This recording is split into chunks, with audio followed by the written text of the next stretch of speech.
Welcome to this story, one of the most unsettling cases ever noted in Louisiana. Before we dive in, share in the comments where you're tuning in from and the exact time you started listening. It's always interesting to see the different places and hours of the day or night where these stories reach. In the winter of 1907, the quiet town of Thibodaux, Louisiana, was blanketed in mist and low river fog. The bayou ran slow that season, heavy with rot and stillness. People said even the frogs stopped croaking after dark. The Parish Cemetery, just outside the cane fields, sat higher than the road, its wrought iron gate crooked from the last storm. Few came there after sundown, except one man whose habits the townsfolk began to whisper about. His name appeared on the burial logs as James H. Gautreaux, listed simply as groundsman. Before that winter, no one paid him much mind. He lived in a lean-to cabin behind the chapel, kept the grass trimmed, and buried the dead when the priest was away. A quiet sort, some said. Others remembered his odd hours, the way his lantern bobbed through the fog well past midnight. According to county records, Gautreaux had arrived in Thibodaux just 2 years earlier, taking over from an older caretaker who died suddenly of what the coroner called chill fever. No family, no letters, no friends outside the cemetery. Yet by 1907, stories about him had started to change in tone, from pity to unease. An affidavit found decades later by a local historian mentions a complaint filed in February that year. Grounds disturbed, soil uneven, marked depressions inconsistent with prior burials. The document bore the shaky signature of Father Louis Arsenault, the parish priest. It was ignored at the time. Minor irregularities were common in the wet ground. But as the spring rains came and the water table rose, something else began surfacing. Something that, it would soon make the Thibodaux cemetery infamous. A coffin lid, warped and splintered, was found half pushed from the earth. Inside, the body of Eleanor Dufresne, interred only 3 weeks earlier, had been tampered with. The sheriff's report, a single page now browned and brittle, noted obvious disturbance and possible theft of adornments. It did not mention the condition of the body itself, though the coroner's assistant, years later, described it as unfit to record in public account. When the townspeople heard, they gathered outside the cemetery gates with lanterns and pitchforks, demanding answers. Gautreaux was nowhere to be found. The door to his shack hung open, and his boots were missing. On his table lay a journal, its pages smeared with soil and candle wax. The first line read, "They do not rest easy here." The days that followed were restless ones for Thibodaux. Sheriff Marcel Hebert and 2 deputies scoured the nearby swamps for any sign of the caretaker. They found only footprints that disappeared at the edge of the bayou and a lantern half buried in the mud. The flame had long gone out, but the glass was still warm when discovered, as if it had been dropped moments before. In the parish's narrow streets, townsfolk whispered that Gautreaux had fled upriver, though others claimed he never left the grounds at all. He was too proud of that place, said Mrs. Leona Breaux, whose husband worked the cane mill near the cemetery. He said the dead spoke better company than the living. County documents from that season show how the cemetery's maintenance was quietly reassigned to a group of volunteers under the church. Yet the problems persisted. Fresh graves were found unsettled, flowers trampled, and one iron cross bent clean from its post. The parish priest, Father Arsenault, requested a formal blessing of the site, a ritual intended to quiet the unrest that locals began to call the moving ground. A faded clipping from the Daily Comet newspaper, dated April 18, 1907, records the first public mention of the affair. Disturbances in the cemetery continue to trouble residents. Sheriff urges calm. It was a small note on the back page, easy to miss, but it marked the beginning of what later investigators would term the Thibodaux burial scandal. Among the old records preserved in the courthouse basement, one name appears repeatedly alongside the caretakers, Dr. Edwin Lacroix, the parish coroner. His early testimony suggests he'd grown suspicious of the burial procedures months before. Lacroix wrote in a letter to the district judge, "I fear mismanagement or desecration under guise of maintenance." That letter was never answered, The coroner died of pneumonia that same year, Lee, aving behind a collection of field notes now stored in the Nichols State Archives. They mention both the cemetery and Gautreaux's journal, described as unusually detailed for a man of his station. The town's atmosphere turned heavy after the discovery of Eleanor Dufresne's disturbed coffin. Families began posting guards at night near their relatives' plots. Some even had their loved ones' remains moved to private land. Father Arsenault, exhausted by rumor, spoke during one sermon of a plague of fear more contagious than sickness. He urged forgiveness for the restless soul believed to have caused the trouble, but his words found little peace among the people. Weeks later, another grave was found opened, the soil turned as if by deliberate hands. Inside was not a theft, but a substitution, a coffin containing only sandbags. The missing body belonged to Louis Bernard, a canal worker buried 6 months prior. His family claimed to have heard footsteps near their house that same night. Whether real or imagined, the story cemented itself in town lore. And still, the caretaker's name lingered like humidity after rain. Some said he had returned unseen, tending to what he called his unfinished burials. Even the regional chronicle on Thibodaux' early 20th century development, now cross-referenced with the Thibodaux, Louisiana, historical record, notes an unexplained drop in cemetery interments that year. It seems no one wanted their dead near that ground again. By the summer of 1907, the Thibodaux Sheriff's Office had received over a dozen complaints from parish families, each one describing disturbances in the same section of the cemetery. The official reports were terse and procedural, phrases like earth uneven, marker displaced, and possible animal interference. But those who lived near the grounds told a different story. They spoke of a lantern's light moving among the graves after midnight and the echo of metal scraping stone. Old Mr. Jules Robichaud, who worked the sugar mill across the road, swore he saw a tall man with a shovel slung over his shoulder, walking slow like he knew every step. He said it wasn't the sheriff or the priest, and it wasn't anyone alive he could name. When pressed, he admitted the figure had passed straight through the locked gate. Sheriff Hebert dismissed the account, calling it moonlight tricks. Yet, he couldn't explain the shovel marks found near the Dufresne and Bernard plots the next morning. The impressions were fresh and distinct, though rain had fallen only hours earlier. In his field notebook, Hebert scribbled, "Lantern sighted again, no prints leading out." That autumn, a state investigator named Thomas Bellard was sent from Baton Rouge. His notes, later summarized in the Parish archives, suggest a growing suspicion that Gautreaux had been involved in more than desecration.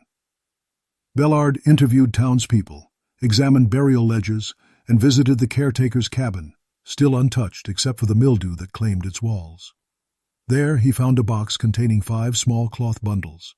Inside each were fragments of jewelry, bits of ribbon, and what appeared to be bone, tiny child-sized pieces. Bellard ordered them catalogued, but the evidence vanished before it reached the courthouse. The log entry for the delivery was later crossed out with the words, "Items returned to sender." No sender was ever identified. Meanwhile, local gossip tied the events to older superstitions. Some whispered that Gautreaux had been seen purchasing medical instruments from a traveling peddler. Others claimed he performed sleeping experiments on the recently dead, hoping to wake what God had not.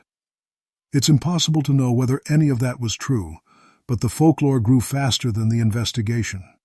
The Daily Comet printed lurid stories about the Cemetery Fiend, a name that stuck in headlines for months. In official language, however, the case remained unsolved disturbance. The coroner's replacement, Dr. Henry Vallow, reopened the site under guard. He later testified that while examining the empty graves, he found something peculiar. Traces of lime and wax mixed into the soil, as though an attempt had been made to preserve, not destroy, the remains. Thibodaux' history books, those that mention the affair at all, treat it as a local curiosity, a brief madness of public fear. But references in regional church records and early civic journals hint at a deeper unease.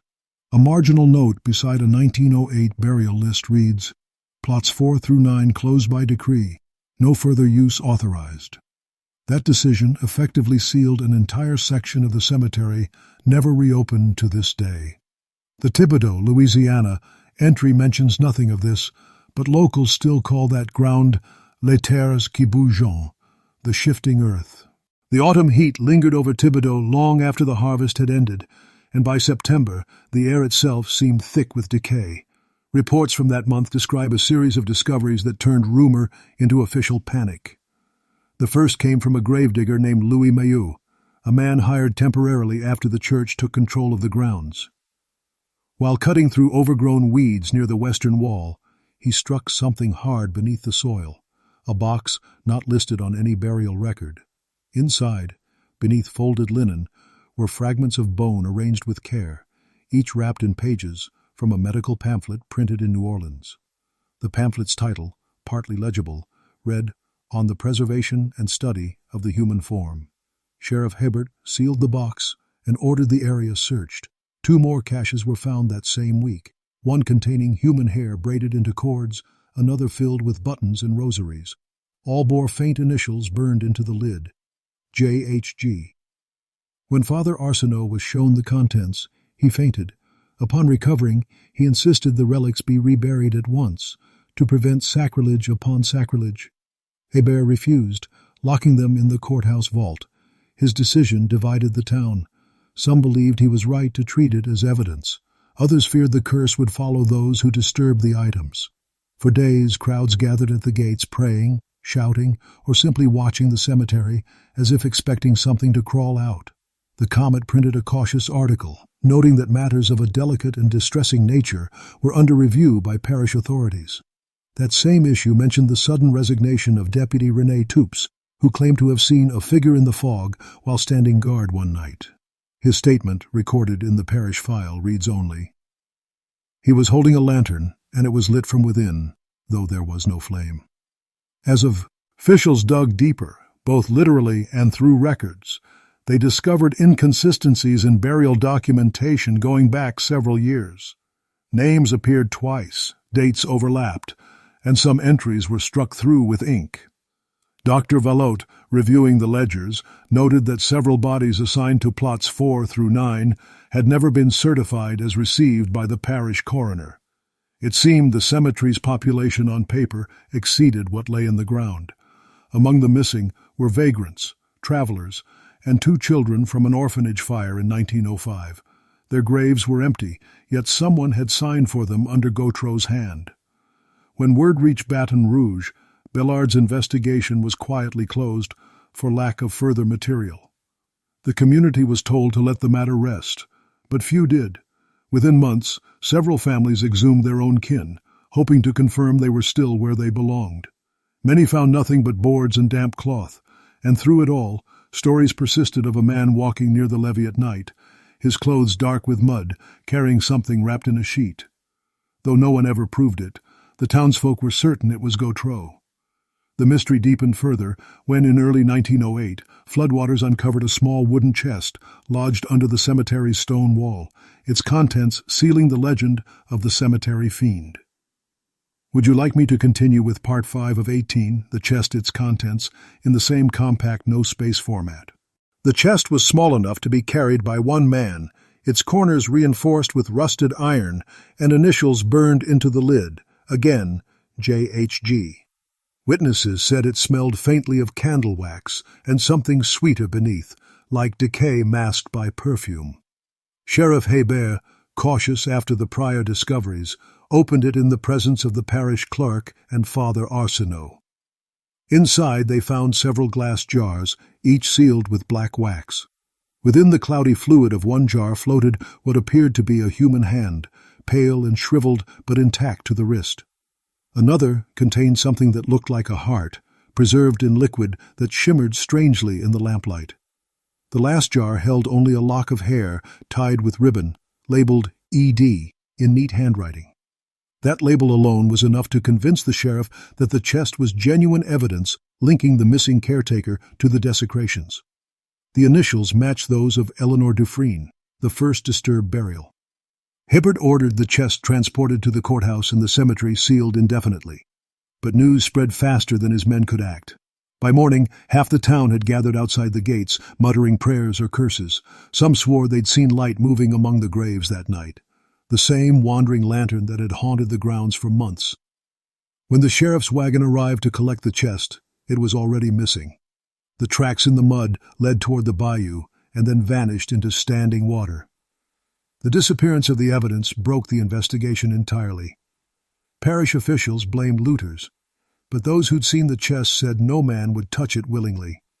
Rumors grew that it had been reclaimed by its maker. Father Arsenault resigned soon after, citing ill health. In his last sermon he spoke of unholy imitation of God's design, warning the faithful to let the dead rest. He left to Thibodaux the next week and was never heard from again. Around this same time, a farmhand named Claude Perrin reported finding an abandoned camp near the old levee, containing a shovel, torn coat, and an open journal, pages soaked but partly legible. Perrin turned it in to Sheriff Hebert, who recognized the handwriting immediately as Gautreaux's. Among the readable lines was one that chilled the sheriff more than any rumor. "The heart will keep if the prayer is said correctly." Experts later speculated the caretaker might have been influenced by early anatomical studies circulating in Louisiana medical circles around that time. References made in correspondence between Dr. Valot and an acquaintance at Tulane University who mentioned those morbid curiosities from Thibodaux and linked them indirectly to experimental embalming methods described in regional accounts. Even the historical overview of Thibodaux, Louisiana, makes passing note of strange disturbances at the Parish Cemetery circa 1907 to 1908. No official record connects them to Gautreaux by name, but folklore filled the silence where facts could not. In the months that followed, parish children dared each other to sneak to the cemetery wall and listen after midnight. Some claimed to hear faint scratching, others the muffled thud of a shovel striking earth. Whether those sounds were real or born of fevered imagination, they would mark the town's identity for generations. By the turn of 1908, the Cemetery Fiend had become a name whispered far beyond Thibodaux. Regional papers carried small columns about the missing caretaker, painting him as either a ghoul or a deranged scholar. Sheriff Hebert, under pressure from Baton Rouge, issued a formal warrant for James H. Gautreaux, though few believed he was still alive. The bayous were searched, cabins inspected, and ferrymen questioned. No one had seen a man of his description, yet strange accounts continued to surface. A hunter named Jean Larocque told deputies he'd found a campsite deep in the marsh, containing glass jars similar to those from the missing chest. The site, half sunk in mud, was littered with bones. Animal, the coroner said, though not everyone was convinced. Larocque's statement vanished from the file shortly afterward. The remaining pages simply note: search concluded, no further evidence. Meanwhile, the town itself began to hollow out. Families with means moved their kin to other parishes. The cane mill lost workers who refused to labor near the cemetery road. Shops closed early, citing fear of night wanderers. Even the church, once a place of calm, saw its attendance fall as whispers of a curse took hold. Locals said every time it rained, water rose from the ground like breath. In that same season, a young constable named Ralph Dugas found a trail of footprints leading from the cemetery's northern fence into the cypress woods. The prints were bare, large, and deeply pressed, as if made by someone dragging weight behind him. They ended abruptly at a cluster of cypress roots. Dugas swore he heard a single cough from the mist, then nothing. He never returned to the force. A later entry in the parish log mentions his departure due to recurring fever dreams.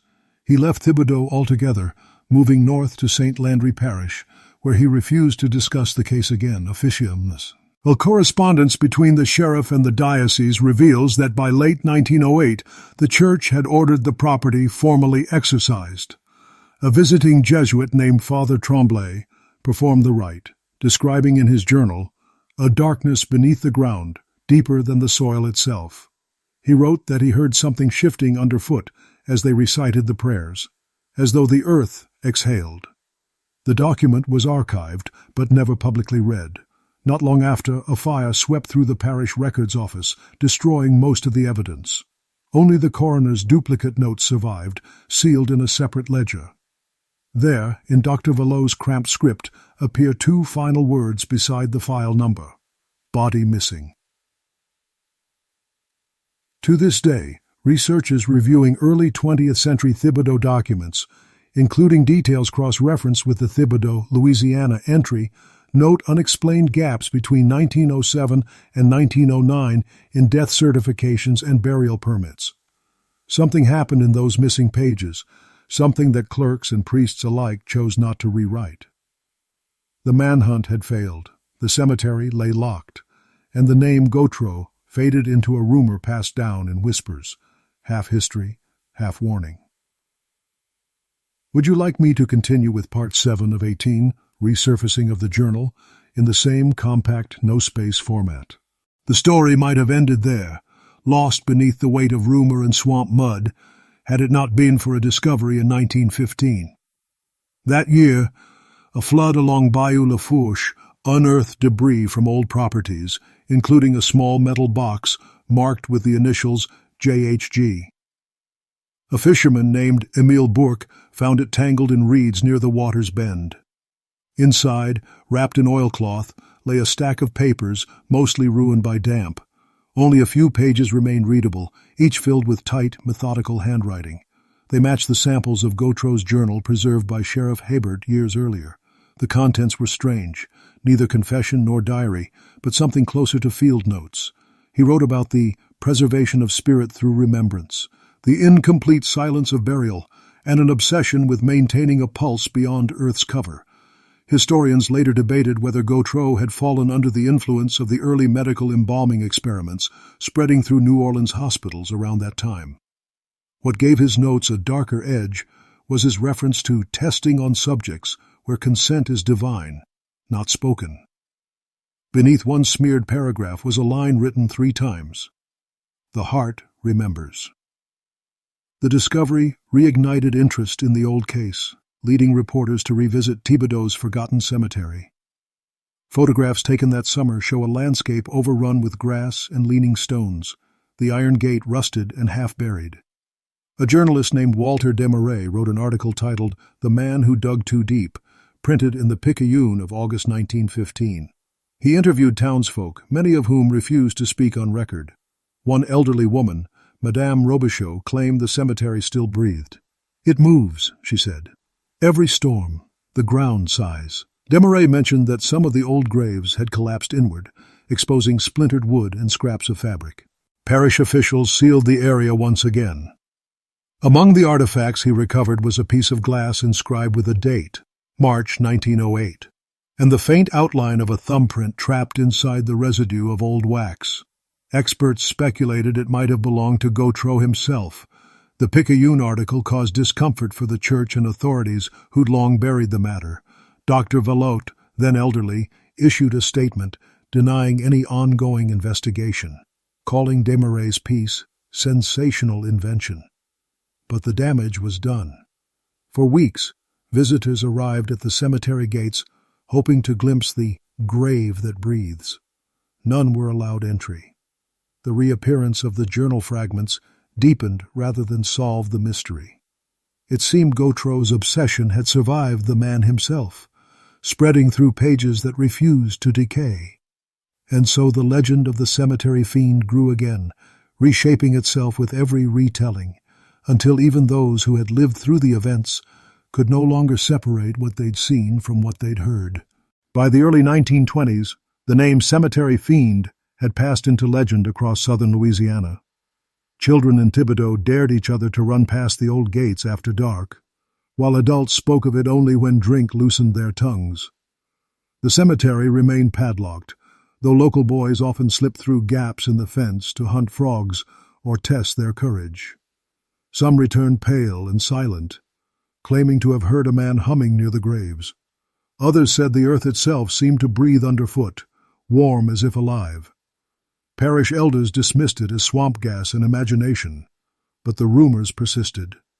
A folklorist from New Orleans, Professor Claiborne Sorel, visited in 1923, while compiling oral histories of Lafourche Parish. In his notes, he describes meeting a retired sexton who insisted that the caretaker never left, he simply learned to stand still.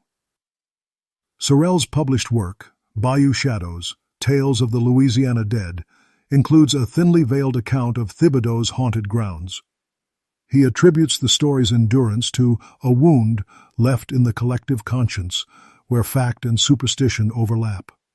The book briefly mentions the regional medical practices of the time, drawing indirect parallels to early 20th century preservation experiments in the state's universities, a faint echo of the same methods Gautreaux once obsessed over. In one passage, Sorel quotes a local saying, "Some graves you close with wood, others with prayer." Thibodaux itself was changing, growing more modern. Streetcars replaced carriages, electricity hummed through the town center, yet the cemetery stood unchanged, an island of rust and silence. Visitors described its air as thicker, sweeter, carrying a strange metallic scent after rain. A few soldiers returning from the Great War reportedly heard of it and came to see the haunted yard, treating it as a curiosity. One of them, Private Raymond, and Hennessy, wrote to a friend that he'd seen footprints fresh as my own beside a grave older than my grandfather. When he looked back, they were gone.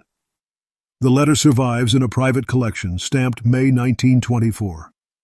By that time, the town's leaders were debating whether to relocate the cemetery entirely. The church refused, citing sanctity of the ground, though privately the diocese called it a blight of memory. The locals had other names for it: the Restless Acre, the Fiend's Field, God's Forgotten Yard. Even in academic circles, the story appeared in studies of rural superstition, though rarely under its real name. Thibodaux' official history, still reflected in the Thibodaux, Louisiana, entry, mentions no cemetery disturbances after 1908. Yet every few years someone reported a light moving through the fog, a low hum, or a shape among the stones that vanished when approached. Whether it was trick of mist or something older, the legend refused to die, much like the man whose shadow it carried. The 1930s brought with them a new wave of interest in forgotten crimes and folklore as scholars sought to catalog the darker corners of American rural history. Among these was Dr. Helen Maybridge, a researcher from Tulane University who arrived in Thibodaux in 1932 to study the so-called cemetery phenomena reported across southern parishes. She was the first to treat the Cemetery Fiend case as a serious historical investigation rather than a fireside tale. Her report, Burials of Uneasy Kind, compiled interviews from the oldest residents still living near the site. Most were reluctant to speak, yet a few recalled details overlooked by earlier accounts: that Gautreaux often collected water from the bayou at night and kept small jars inside the chapel crypt, that he'd requested extra wax candles from the church under the claim of keeping the spirits awake through light.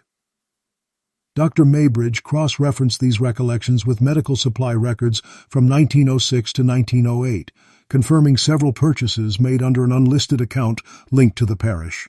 She noted that the handwriting on those invoices matched Gautreaux's. Her research was published in a regional academic journal and quietly withdrawn months later after the diocese protested its disturbing insinuations. Still, a handful of copies survived in university archives. One passage described a discovery she made behind the caretaker's former cabin: a glass vial buried in the dirt, sealed with wax, and containing a strip of paper on which was written, "Remember the name they forget." What intrigued Maybridge most wasn't the handwriting or the phrase itself, but the chemical residue inside the vial, which she identified as an early formaldehyde solution. This tied the mystery back to the turn-of-the-century embalming methods also referenced in the Thibodaux historical records. The implications were unsettling. Gautreaux had been experimenting, but for what purpose? Some suggested he sought to preserve bodies against decay. Others whispered he meant to stop time itself. During her stay, Dr. Maybridge visited the cemetery at dusk, accompanied by a local deputy. Her notes mention a strong metallic odor and a faint humming sound emanating from beneath the sealed section of graves. "It was not wind," she wrote. It vibrated through the soles of our boots, steady and deliberate, like a slow heartbeat. When she returned to New Orleans, she gave a lecture at Tulane describing the sensation as auditory residue of trauma, a poetic term that only deepened the mystery.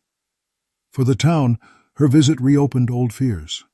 Church attendance dropped again, and a new generation of children grew up hearing their parents whisper warnings about the humming ground. Even now, in Thibodaux' recorded oral histories, one can hear descendants recall those years as when the cemetery sighed. Decades later, researchers would compare her findings to similar cases across the South, though none carried the same eerie consistency of detail. The Thibodaux, Louisiana, record remained silent, yet the locals' unease spoke volumes. Sometime in 1934, one of the surviving copies of Dr. Helen Maybridge's withdrawn report went missing from Tulane's archives.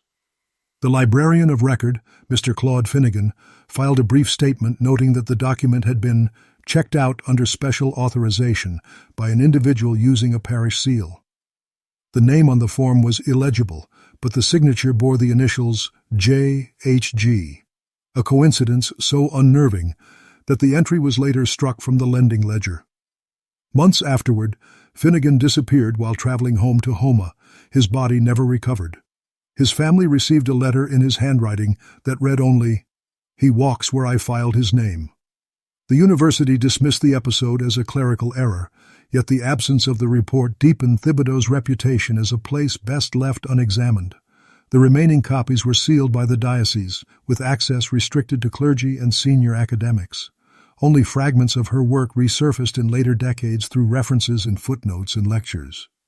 Among these was her analysis of soil composition from the cemetery grounds, which revealed high traces of arsenic and lime, chemicals used in primitive preservation and in the prevention of decay.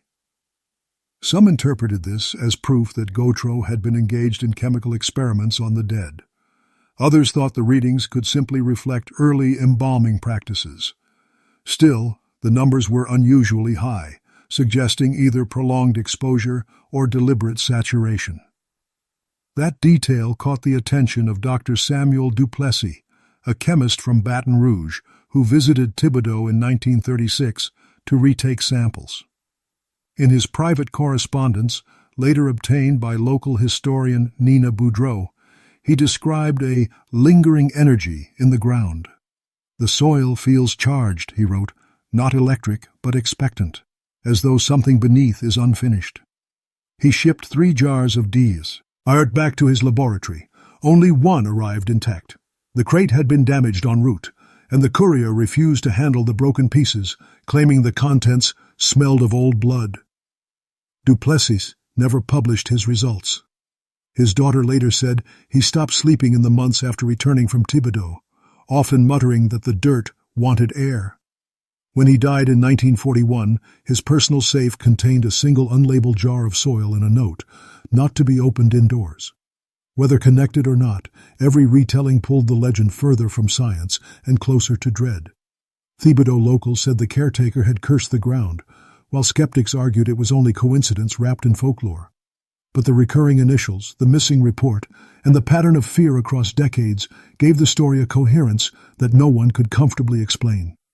Even the most skeptical scholars admitted that too many records, ledgers, letters, testimonies, had vanished or burned to be dismissed as chance. And somewhere, amid the parish's moss-covered stones, the silence of the locked cemetery seemed to grow heavier each passing year. When the war ended in 1945, Thibodaux' old fears seemed finally to settle into dust.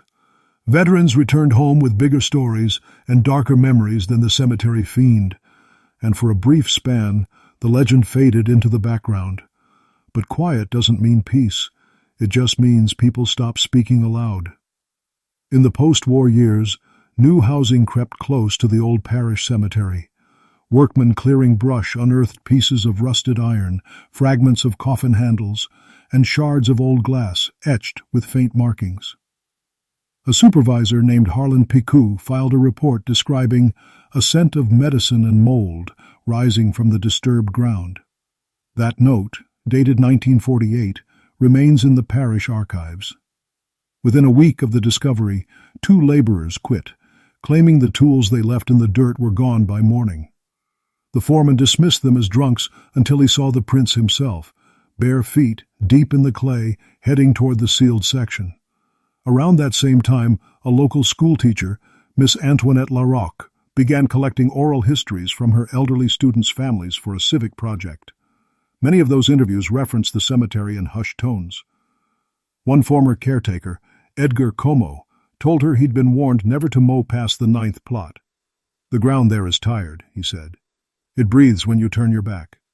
Larocque's notes, stored now in the town library, record her own observation. "I felt it once. The earth trembled, faint but rhythmic, as though something beneath shifted in sleep." She laughed it off in the next line, calling it an overactive imagination, but never completed her research. She left Thibodaux 2 months later and never returned. During the 1950s, a movement to modernize the parish roads led engineers to propose expanding the northern lane through a corner of the cemetery property. Surveyors reported unstable soil and a hollow resonance beneath the asphalt line, forcing the project to reroute. No official explanation was provided, though locals quietly thanked the obstruction. The cemetery remained untouched, fenced and overgrown, the weeds climbing higher with every summer. Teenagers still dared each other to trespass, and more than one boy claimed to have seen a shadow standing near the gate, tall, hat-brim low, holding a shovel across his shoulder. When questioned, their descriptions never matched exactly, yet all agreed on one point. The man's clothes were spotless, despite the mud. By 1957, a brief article appeared in the La Fourche Gazette, noting renewed curiosity among visiting writers who saw the place as a relic of Gothic Americana.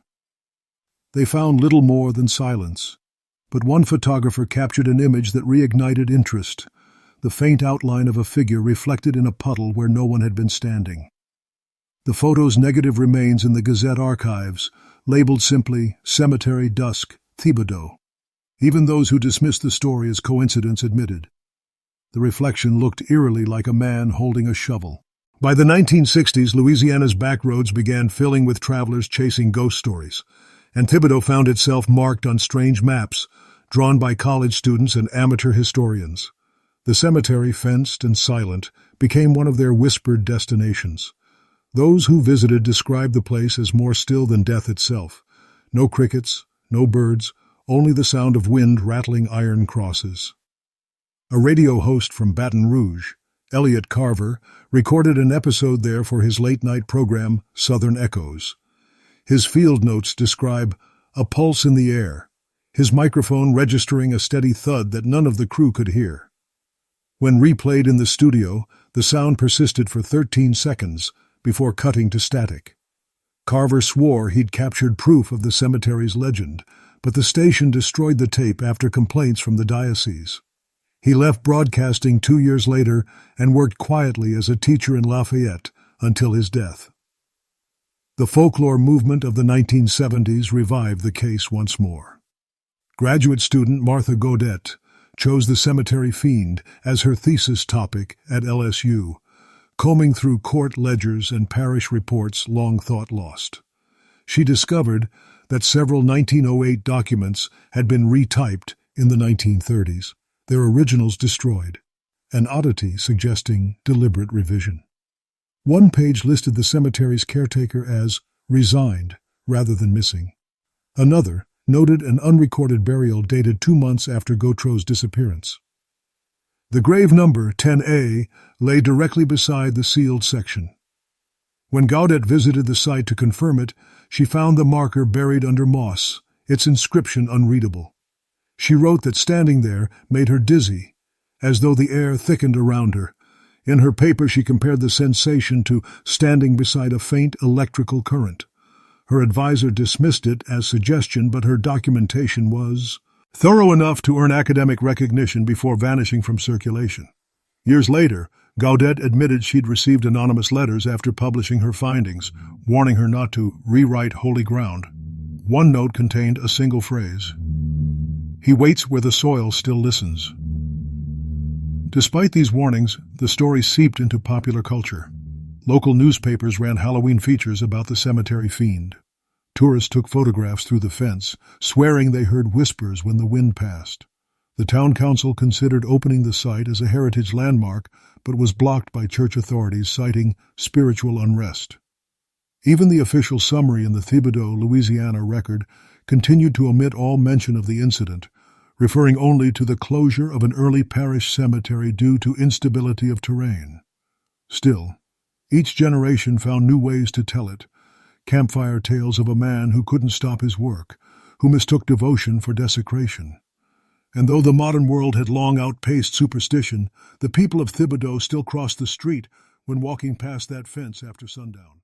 By the late 1980s, the legend of the Cemetery Fiend had taken on a life entirely its own, shifting from local cautionary tale to regional folklore, featured in small press anthologies and television specials. A New Orleans filmmaker, Raymond Doucet, shot a short documentary titled The Man Who Dug Shadows, using Thibodaux Cemetery as backdrop. During filming, the crew claimed to experience malfunctions, camera shutters freezing, batteries draining instantly, sound recorders picking up low rhythmic vibrations like a heartbeat.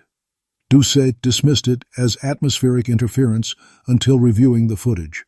In one frame, barely visible through fog, a figure appeared near the sealed section, pale and motionless, wearing what looked like a dark vest and white shirt.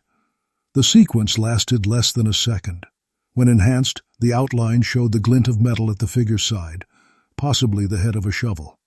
Doucet halted production and refused to discuss it publicly. Years later, in an interview, he admitted that the image did not look alive. Locals reacted with mixed emotions. Some resented the renewed attention. Others saw it as proof that their old stories held weight. The diocese, growing tired of repeated trespassing, reinforced the cemetery gates and posted warnings against entry. Yet every autumn, candles still appeared along the outer wall, placed by unseen hands. In 1992, a group of college researchers from Nichols State conducted a nighttime sound survey, aiming to debunk the so-called heartbeat noise. Using modern recording equipment, they captured intermittent pulses that registered below audible frequency but within measurable range, 9 beats per minute, steady, lasting 40 seconds before fading. Their report, released privately to the faculty, attributed the effect to underground water movement, though the lead researcher, Professor Elaine Morvant, later admitted the readings corresponded to no known hydrological pattern. Her subsequent interview on public radio described an inexplicable heaviness near the center of the sealed plots. It was like the ground wanted to speak, she said. Afterward, she left the university and moved out of state. The report disappeared from campus archives a year later. Despite advances in technology, or perhaps because of them, the mystery remained untouchable. Photographs continued to show faint human outlines, and recordings captured sounds no one could trace. In 1998, a priest visiting from Baton Rouge performed a quiet blessing at the gate without notifying the press.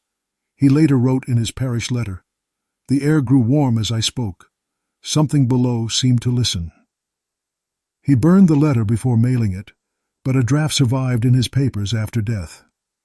Even at the century's end, the story retained its power, a rare thread linking the scientific to the superstitious, a cautionary reminder that some histories remain half-buried for a reason. The Thibodaux, Louisiana, historical account stayed clean of it all, silent as the graves it refused to name. When the new century began, Thibodaux Cemetery had all but vanished from public consciousness, until the internet found it again. Around 2003, an online forum dedicated to Louisiana hauntings posted scanned clippings of early 20th century articles about the Cemetery Fiend. Within weeks, amateur sleuths were cross-referencing county ledgers and rediscovered the name James H. Gautreaux. Someone claiming to be a descendant uploaded a blurred photograph of a man in a dark vest standing by a grave, dated circa 1906. Whether authentic or fabricated, the image revived obsession. Paranormal groups arrived from New Orleans and Baton Rouge with thermal cameras and EVP recorders, documenting every sound and shadow. Most found nothing but mosquitoes and static. a few captured faint rhythmic thuds echoing beneath the ground. The recordings, when slowed down, revealed what some listeners interpreted as 3 syllables whispered repeatedly: "Let me be." Skeptics dismissed it as wind distortion, yet the pattern appeared across multiple recordings made months apart. In 2005, hurricane flooding forced temporary drainage through the area, eroding part of the cemetery wall. Workmen clearing debris discovered 2 glass fragments matching early 1900s jars, one with traces of hardened wax still clinging to the rim. They turned the shards over to local police, but no report followed. That same year, a digital photographer named Henry Dufresne posted images of the damaged wall online. In one frame, a shadow leaned over the break, shaped unmistakably like a man holding a shovel. Dufresne claimed no one else had been there. The image went viral among Louisiana history forums before being quietly removed. Dufresne later said he received an unsigned email reading only, "You found what he still guards." In 2008, the town council briefly considered restoring the cemetery as a heritage site. A structural team surveyed the ground and reported unusual hollows below the sealed section, cavities lined with what looked like wood or stone supports. Funding collapsed before any excavation began. The engineers who led the study, Carter Ledoux Associates, went bankrupt 2 years later after their office suffered an unexplained fire. Their data drives were lost, leaving only partial notes. One surviving line from an email reads, "Cavity extends deeper than expected, possible additional chamber." The finding reignited speculation that Gautreaux might have constructed something underground, perhaps a vault or experiment room. The idea blurred fact and legend further, but it echoed descriptions from early parish gossip about the caretaker's hidden cellar. Online discussions linked the site to regional folklore about resurrection experiments, tying it to broader Louisiana legends of spirits bound by unfinished work. Yet those who visited found only silence and the faint scent of damp wax after rain.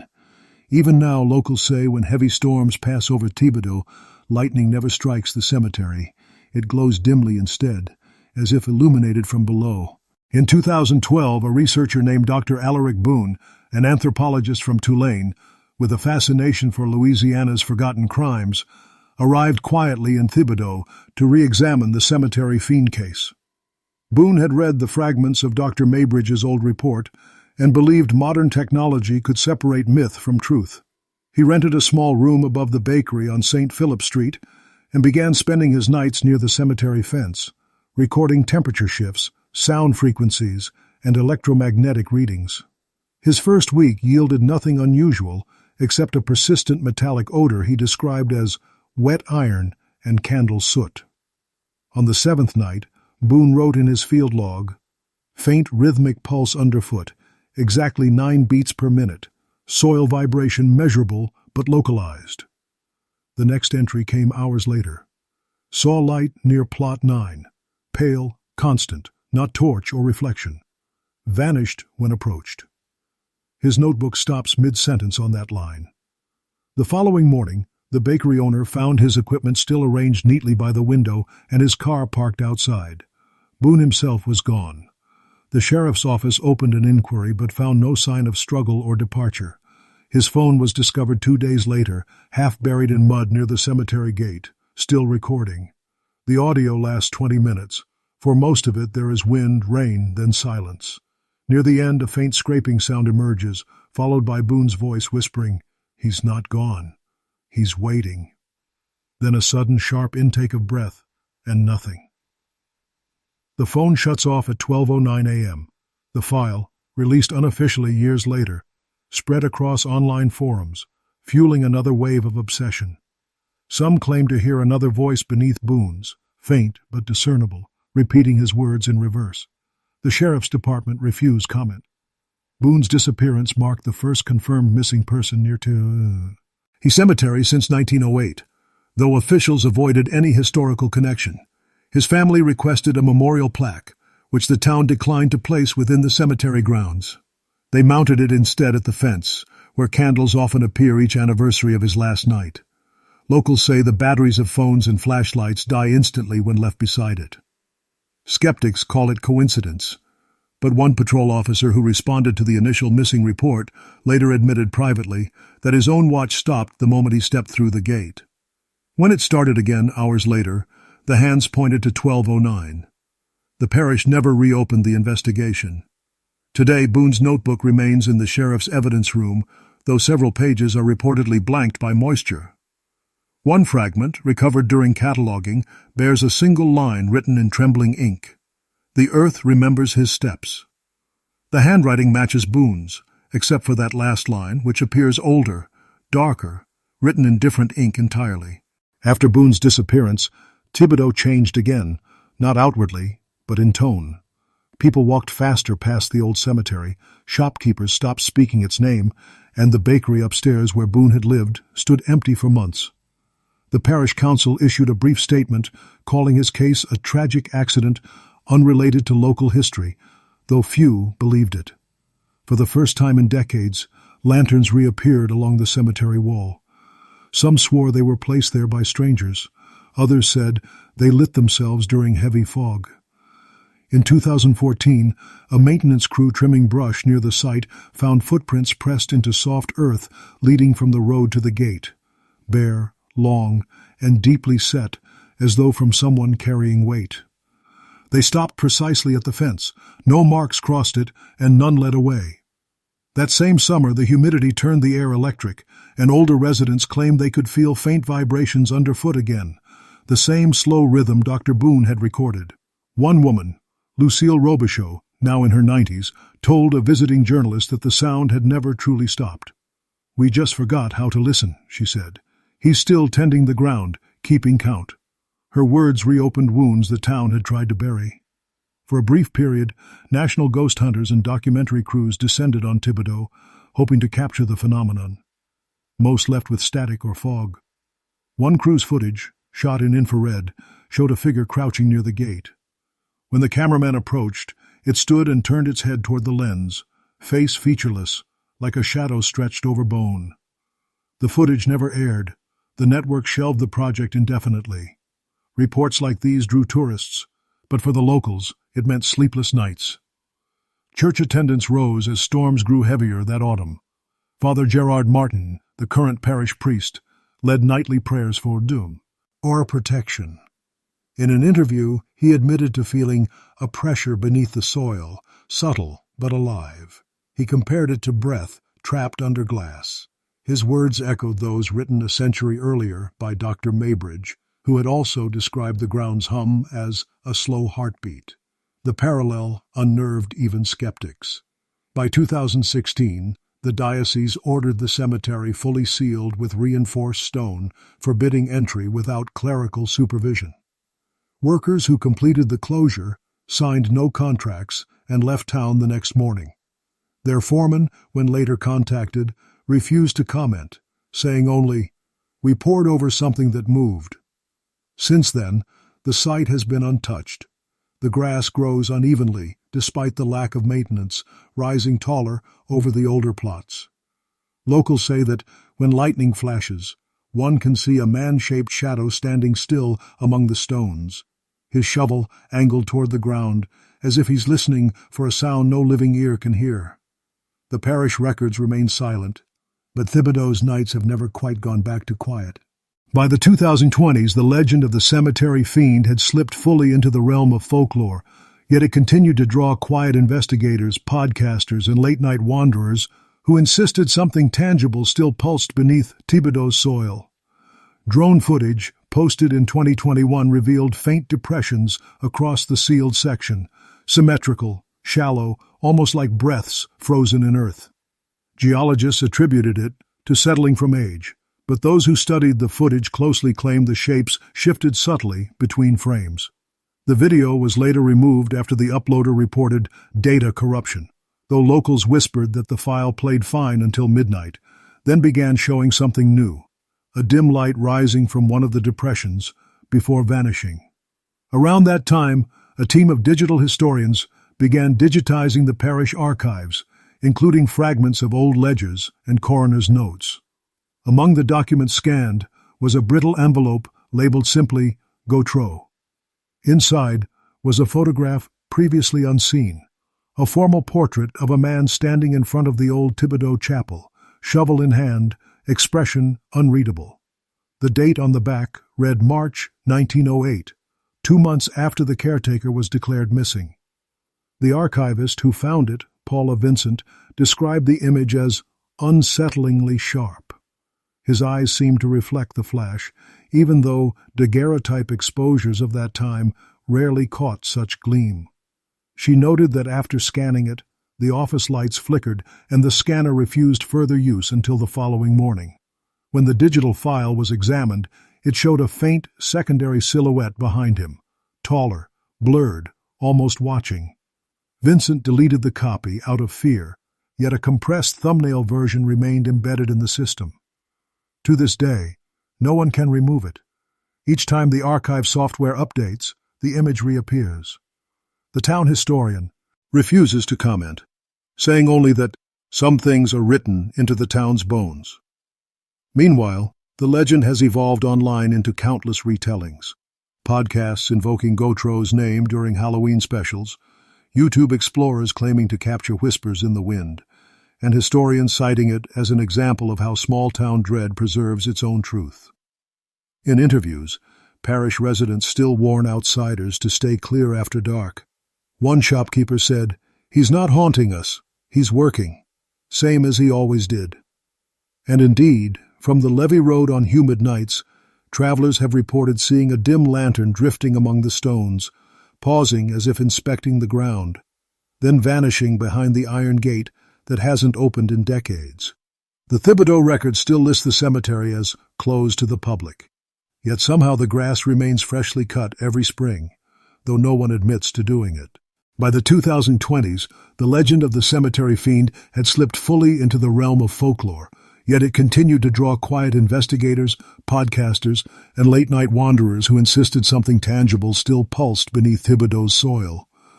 Drone footage posted in 2021 revealed faint depressions across the sealed section, symmetrical, shallow, almost like breaths frozen in earth. Geologists attributed it to settling from A. And so, the story circles back to silence, the kind that hums beneath the surface of things left unresolved. In Thibodaux today, the cemetery lies shrouded in vines, its stones leaning like weary sentinels. The iron gate remains locked, its hinges fused by rust, yet locals insist they hear it creak open some nights when fog drifts off Bayou Lafourche. Those who live closest to the site describe faint rhythms rising from the ground after rainfall, slow, steady, like the heartbeat of something buried but not gone. Officially, there's nothing left to fear. The diocese calls it sacred ground, the council calls it history, and the state calls it private property. But ask anyone old enough to remember the stories, and they'll tell you that work never truly stops for the caretaker. Every few years, someone new goes missing, usually a trespasser, sometimes a drifter passing through, and the reports end the same way. Vehicle found, possessions intact, footprints leading toward the cemetery fence, none leading back. Those who keep watch claim the ground shifts slightly after such disappearances, as though making room.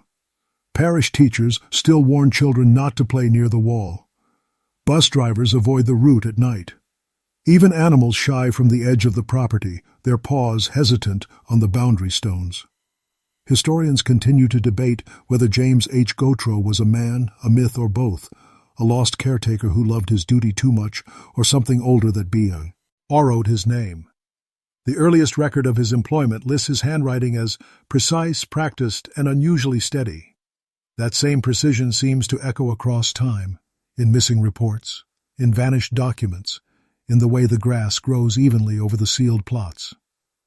The town of Thibodaux, as described in the Thibodaux, Louisiana, archives, moves forward. Festivals, parades, modern life, but beneath it, a rhythm continues, faint and familiar. Visitors still stop at the gate, listening for what they can't quite name. And if you stand there long enough, between the hum of insects and the breath of the bayou wind, you may catch it too. The quiet scrape of metal in the dirt, patient, measured, eternal. They say it's only the roots shifting, the soil settling after rain. But sometimes, on moonless nights, the sound resolves into something unmistakable.